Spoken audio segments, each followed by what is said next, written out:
कृष्ण ने उस गरीब आदमी को मात्र 2 मुद्राएं दी। अर्जुन ने सोचा, मात्र 2 मुद्राएं, और वो भी जो स्वर्ण की नहीं हो। भला इससे इस गरीब आदमी की गरीबी कैसे दूर होगी। कहाँ मैंने इसे पोटली दी स्वर्ण से भरी हुई, उसके बाद हीरा दिया।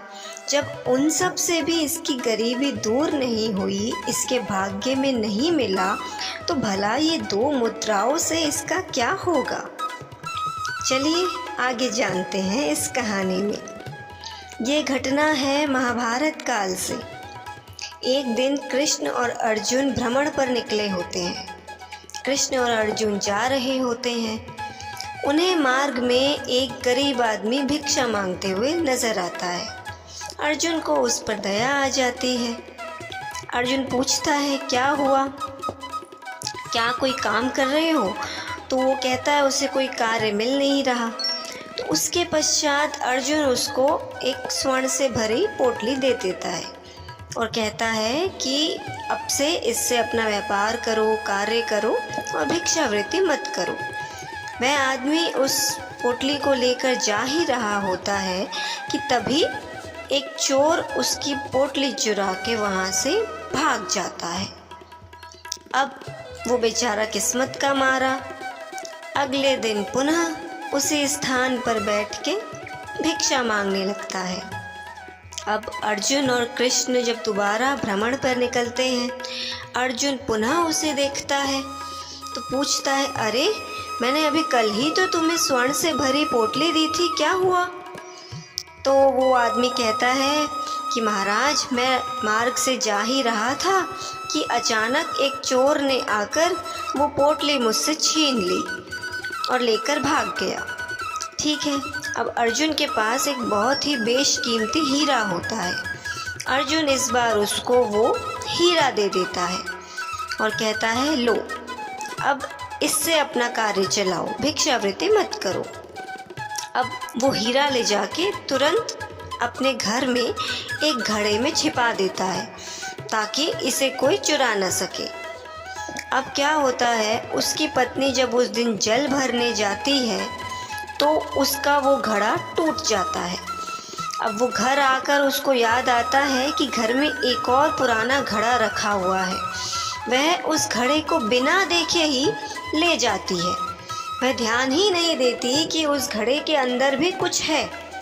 अब जैसे ही वह उस घड़े को लेके जाती है और जल में डालती है, उसमें जो भी हीरा होता है वह नदी में गिर जाता है। उसे तो पता भी नहीं होता कि इसमें हीरा है। उसने तो हीरे को देखा ही नहीं था। अब जब वो हीरा नदी में गिरता है तो एक मछली उसको अपने मुंह में रख लेती है। अब इसके बाद जब वो चोर जब अपने घर में आता है तो अब वो ढूंढता है वो हीरा कहाँ है, वो हीरा कहाँ है। अब इसके बाद क्या होता है कि उसको हीरा मिलता नहीं, वो घड़ा ही नहीं मिलता। अपनी पत्नी से पूछता है कि यहाँ पर एक घड़ा था, वो घड़ा कहाँ गया। उसकी पत्नी बताती है उस घड़े में तो वो नदी से जल भर कर ले आई है। अब वो पूछता है उसके अंदर एक हीरा था। वो कह रही, मैंने तो कोई हीरा देखा ही नहीं। बेचारा सिर पीटने लगता है, फिर अपने किस्मत को कोसने लगता है। पुनः अगले दिन जा कर के वहीं बैठ जाता है भिक्षावृत्ति करने के लिए। अब अर्जुन और कृष्ण जब पुनः भ्रमण पे निकलते हैं तो देखते, अरे ये आदमी तो फिर से आ गया। तब अर्जुन उससे जाकर पूछता है कि अब क्या हुआ। वो बेचारा पूरी घटना बताता है कि उसकी पत्नी घड़ा ले गई, घड़े में हीरा था, हीरा जाने कहाँ चला गया। अब ये सब देखकर बेचारा अर्जुन सोचता है कि इसके भाग्य में तो धन है ही नहीं, इसे कुछ भी देना बेकार है। तो वो वहाँ से आगे चला जाता है। तब कृष्ण क्या करते हैं, अपनी जेब में से, मतलब उनकी जो भी जेब होती थी उसमें से मात्र 2 मुद्राएं निकाल कर उस गरीब के हाथ में रख देते हैं। बोला, ये लो। वो 2 मुद्राएं कांसे की मुद्रा थी, कोई स्वर्ण की मुद्रा भी नहीं थी। और वो गरीब बेचारा उसे देखता है, सोचता है इन 2 पैसों से, 2 मुद्राओं से मैं क्या करूं, इनसे तो एक समय का भोजन भी नहीं आ पाएगा। तो वो उसको लेकर जाता है, आगे चल रहा होता है। अब अर्जुन यहाँ कृष्ण से प्रश्न करते हैं कि माधव, मैंने उसे इतना कुछ दिया, उसके पास कुछ भी नहीं रुका क्योंकि उसके भाग्य में नहीं था। अब तुम्हारे इन 2 मुद्राओं से भला क्या होगा? माधव कहते हैं, देखते जाओ। अब यहाँ कृष्ण की लीला देखिए। अब वो आदमी जब जा रहा होता है उन 2 मुद्राओं को लेकर, तो मार्ग में उसे एक मछुआरा दिखता है। उसके पास बहुत सारी मछलियाँ होती हैं।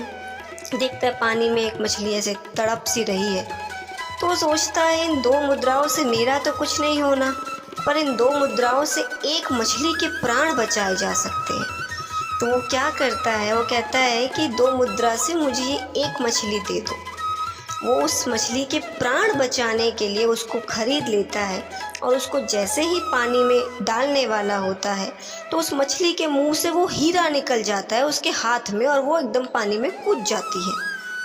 अब ये देखते ही वो एकदम से खुशी से चिल्लाता है, मिल गया, मिल गया। अब यहाँ उसको हीरा मिला होता है। उसी मार्ग से थोड़ी दूरी पे उस समय पे वही चोर जा रहा होता है। उस चोर को देख के लगता है कि कहीं इसको उस पोटली का तो नहीं पता चल गया, इसने मुझे तो नहीं देख लिया। तो वो एकदम से उसके सामने आकर कहता है कि ये लो अपनी पोटली, तुम महाराज को कुछ मत बताना वरना वो मुझे दंड देंगे, और ये लो तुम अपना धन वापस ले लो। अब यहाँ पर उसको हीरा भी मिल जाता है, उसको पोटली भी मिल जाती है, उसको दोनों जो धन उसे दिए गए थे वापस मिल जाते हैं। अब ये लीला देखकर अर्जुन कृष्ण से प्रश्न करते हैं कि माधव ये कैसे हुआ? तब कृष्ण कहते हैं कि अर्जुन, अब तक उसने अपने बारे में सोचा था, इसलिए उसका भाग्य लगभग सोया हुआ था। उसके भाग्य में धन नहीं था क्योंकि वो सिर्फ अपने परिवार का सोच रहा था। पर जैसे ही उसने किसी और जीव के प्राणों के विषय में सोचा, किसी और जीव के रक्षण के विषय में सोचा, तुरंत ही उसका भाग्य बदलना आरंभ हो गया। इसलिए अर्जुन, अपने आसपास के जीवों की सेवा रक्षा सदैव करनी चाहिए। इससे व्यक्ति के अपने पुण्य कर्मों में बढ़ोतरी होकर उसके भाग्य में परिवर्तन होता है। राधे राधे। इस कहानी को इतनी देर तक धैर्य और प्रेम से सुनने के लिए आप सभी का हृदय से धन्यवाद। और आप सब भी अपने जीवन में इस परिवर्तन को लाकर देखिए, ऐसे कार्य जीवों की सेवा करके देखिए, निश्चित ही भाग्य बदलेगा। राम राम।